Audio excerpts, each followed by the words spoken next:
Oh, hello. Let's wrap up the three Greek philosophers Socrates, Plato, and today Aristotle. And for Aristotle, and maybe like the others too, I don't just like learning this and teaching it just for fun, although it is super fun. It's really, I take something practical every day from philosophy. So here's just a few things. I'm just going to throw out some splatterings of some Aristotle terms and then maybe how they can be used. And this is a painting by Raphael, and it's pretty famous. Most people recognize that Plato is on the left, the one pointing up to the sky, because he's saying there's one truth, and Aristotle has the palm of his hand towards the earth, saying that, we need to look at the truth right here in front of us. So Aristotle was more known as a naturalist. And this painting has so many other fascinating things, but there's just a good start.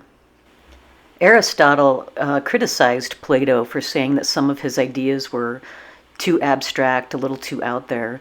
So he said, his philosophy is more like what we can see in front of us all the time. Like we can learn so much from nature. It doesn't just have to be this one truth that's out there and a little bit difficult to understand.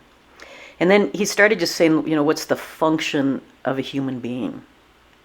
And so the function of a human being, Aristotle believed that it was to fill our rationality, that we're not just here to just exist day to day, that we need to study our design, we need to study what our purpose is. And so what is our purpose?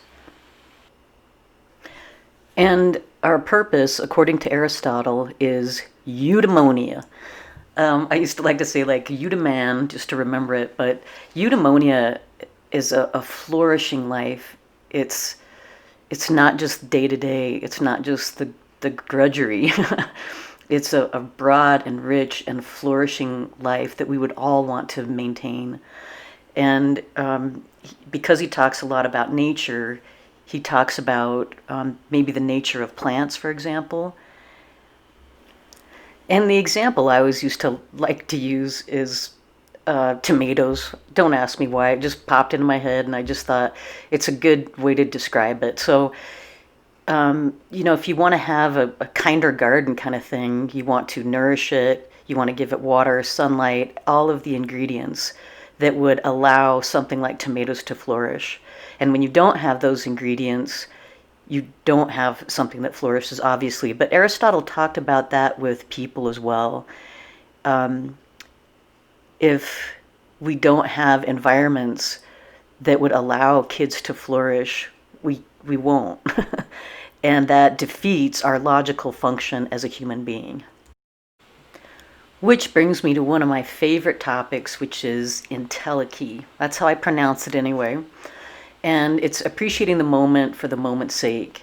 Now, in a classroom situation, I would just pause and sit down and just talk to students and say, okay, I want you to give me your moments of entelechy.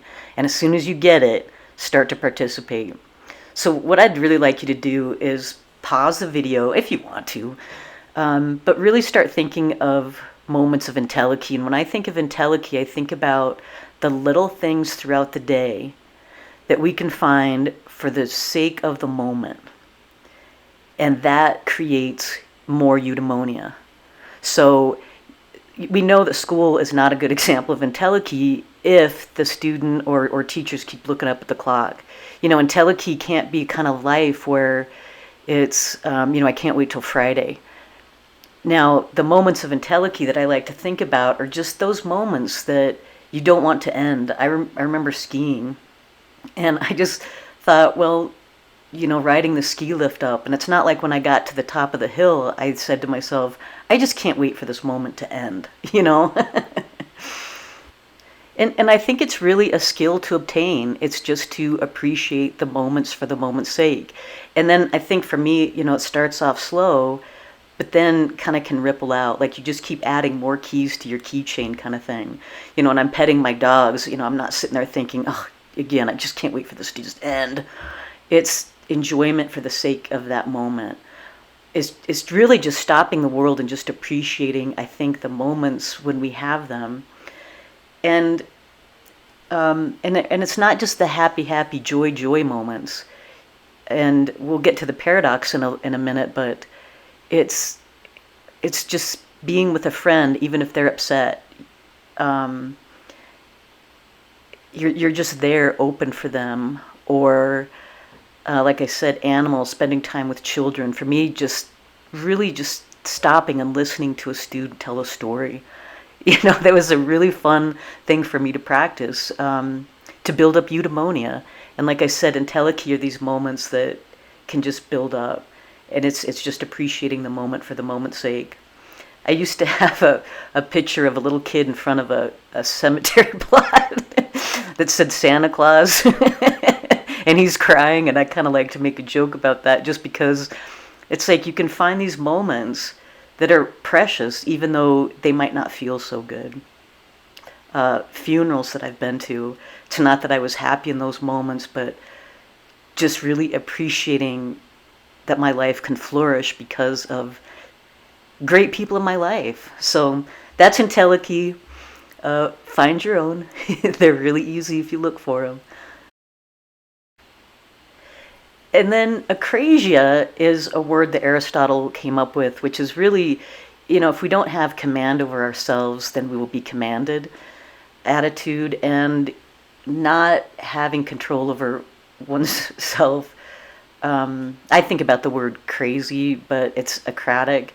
And I kind of like that word. It's maybe when we're not in line. And by the way, I'm working on all these too. It's not like I've mastered any of these. I still like teaching them. So if our function as a human being is to be logical, then Aristotle laid out what are called syllogisms, which is a series of logical statements. Or just a series of statements, I guess. They don't have to be logical.